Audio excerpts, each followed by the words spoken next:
আমরা কি কখনো ভেবে দেখেছি কেন আমাদের সবচেয়ে প্রিয় মানুষগুলোই একসময় আমাদের সবচেয়ে বড় যন্ত্রণার কারণ হয়ে দাঁড়ায়?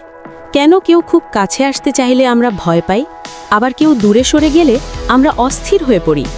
সম্পর্কের এই জটিল টানাপোড়েন, যেখানে একজন কাছে আসতে চায় আর অন্যজন দূরে সরে যেতে চায়, মনোবিজ্ঞানের ভাষায় একে বলা হয় অ্যাংশিয়াস অ্যাভয়েডেন্ট ট্র্যাপ বা উদ্বিগ্ন পরিহারকারী ফাঁদ।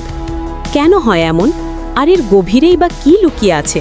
চলুন আজ নিজের মনের গভীরে লুকানো সেই সত্যগুলো খুঁজে দেখি।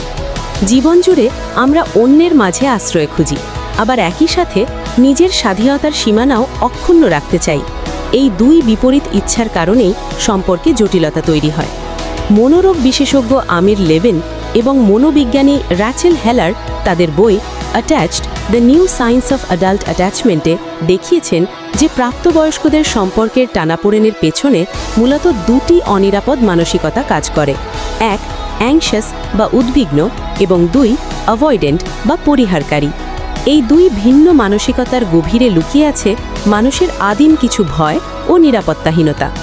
প্রথমেই আসা যাক অ্যাংশাস বা উদ্বিগ্ন মানসিকতার মানুষের কথায়।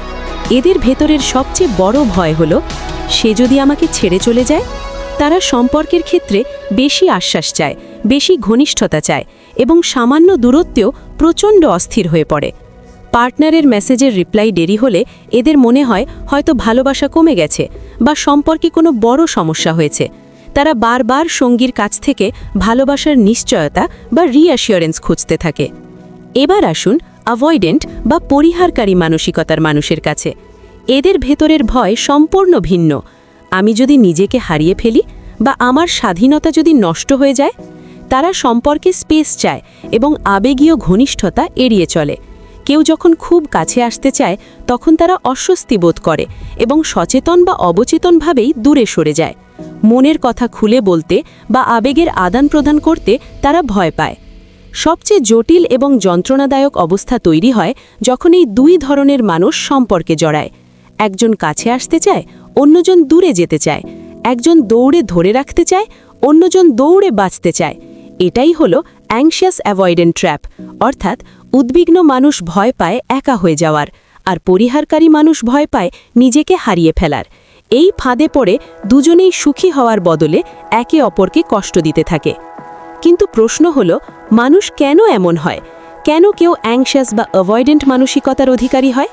এর মূল শেকড় বেশিরভাগ ক্ষেত্রেই আমাদের শৈশব এবং বাবা মায়ের আচরণের মধ্যে লুকিয়ে থাকে।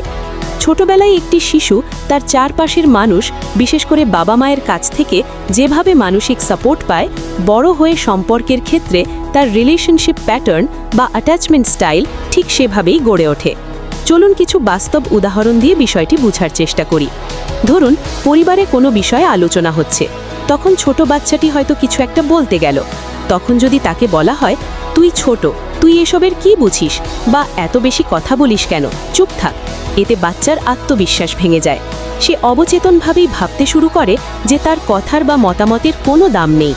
বড় হয়েও সে অন্যের সামনে নিজের মত প্রকাশ করতে ভয় পায়। আবার বাচ্চা যখন কোনো কারণে কষ্ট পেয়ে কাঁদে বা অভিমান করে, তখন তাকে বুকে টেনে শান্ত করার বদলে যদি বলা হয়, এই একদম কাঁদবি না, এত ভাব ধরিস না, বা এখান থেকে যা, তোর এত ঘ্যান ঘ্যান ভালো লাগে না, তখন বাচ্চাটি শেখে যে নিজের অনুভূতি প্রকাশ করাটা একটা অপরাধ। তারা মনে করে, আমার কষ্ট কারো কাছে শেয়ার করলে উল্টো আমাকেই বকা শুনতে হবে বা অবহেলিত হতে হবে। তাই বড় হয়েও তারা নিজেদের আবেগ গুটিয়ে রাখতে শেখে। অনেক সময় বাবা মা বলেন, তুই এই কাজটা কর বা পরীক্ষায় ভালো কর, তোকে ওই খেলনাটা এনে দেব। কিন্তু কাজটা করার পর তারা আর কথা রাখেন না। এই যে বারবার কথা দিয়ে কথা না রাখা বা মিথ্যে আশ্বাস দেওয়া, এটি বাচ্চার মনে তীব্র অবিশ্বাস তৈরি করে। সে ভাববে, যদি সবচেয়ে আপন মানুষই কথা না রাখে তাহলে অন্য কে রাখবে। এভাবেই বিশ্বাসের ভিত্তি নষ্ট হয়ে যায়। শৈশবের এই অভিজ্ঞতাগুলোই মানুষকে অ্যাংশাস বা অ্যাভয়েডেন্ট করে তোলে। যেসব বাচ্চাকে ছোটবেলা থেকে বলা হয়েছে কাঁদবি না, যাদের অনুভূতিকে গুরুত্ব দেওয়া হয়নি, তারা বড় হয়ে অ্যাভয়েডেন্ট বা পরিহারকারী মানসিকতা গড়ে তোলে। তারা মনে করে আবেগের কথা প্রকাশ করলেই তারা দুর্বল হয়ে পড়বে। তাই সম্পর্কের ক্ষেত্রেও তারা মনের কথা খুলে বলতে পারে না। তারা অতিরিক্ত ঘনিষ্ঠতা ভয় পায় এবং ইমোশনালি দূরত্ব বজায় রাখতেই বেশি নিরাপদ বোধ করে। অন্যদিকে যেসব বাচ্চা বাবা মায়ের কাছ থেকে বারবার মিথ্যে আশ্বাস পেয়েছে বা যাদের বাবা মায়ের আচরণ পরিবর্তনশীল ছিল, কখনো খুব আদর করেছে আবার কখনো অকারণে তাড়িয়ে দিয়েছে, তারা বড় হয়ে অ্যাংশাস বা উদ্বিগ্ন মানসিকতার হয়। সম্পর্কে তারা সব সময় নিরাপত্তাহীনতায় ভোগেন। তারা বারবার ভাবেন, এই বুঝি কাছের মানুষটা আমাকে ধোঁকা দিল বা আমাকে ছেড়ে চলে গেল। হারানোর ভয়ে তারা সারাক্ষণ উদ্বেগে থাকেন এবং বারবার সঙ্গীর কাছ থেকে ভালোবাসার প্রমাণ খোঁজেন। ভালোবাসা মানে আত্মবিসর্জন নয়, আবার নিজেকে সম্পূর্ণ গুটিয়ে রাখাও নয়। ভালোবাসার প্রকৃত অর্থ হল নিজের দুর্বলতাগুলোকে মেনে নেওয়ার সাহস রাখা। ভয় থেকে পালিয়ে বেরিয়ে বা সঙ্গীকে আঁকড়ে ধরে কখনো নিরাপদ হওয়া যায় না, বরং নিজের এই মনস্তাত্ত্বিক ছাঁচগুলোকে চিনতে পারা এবং সচেতনভাবে নিজেকে পরিবর্তনের মধ্য দিয়েই কেবল একটি সুস্থ, স্বাধীন ও নিরাপদ সম্পর্কের দিকে এগিয়ে যাওয়া সম্ভব। আপনার সম্পর্ক কেমন? আপনি কি এই ফাঁদে আটকা আছেন? আপনার অভিজ্ঞতা কমেন্টে আমাদের জানান। ভিডিওটি ভালো লাগলে লাইক দিন এবং শেয়ার করে অন্যদেরও নিজের আচরণ বোঝার সুযোগ করে দিন। এমন আরও ভিডিও পেতে ইতিকথা পেজটি ফলো করে রাখুন। ধন্যবাদ।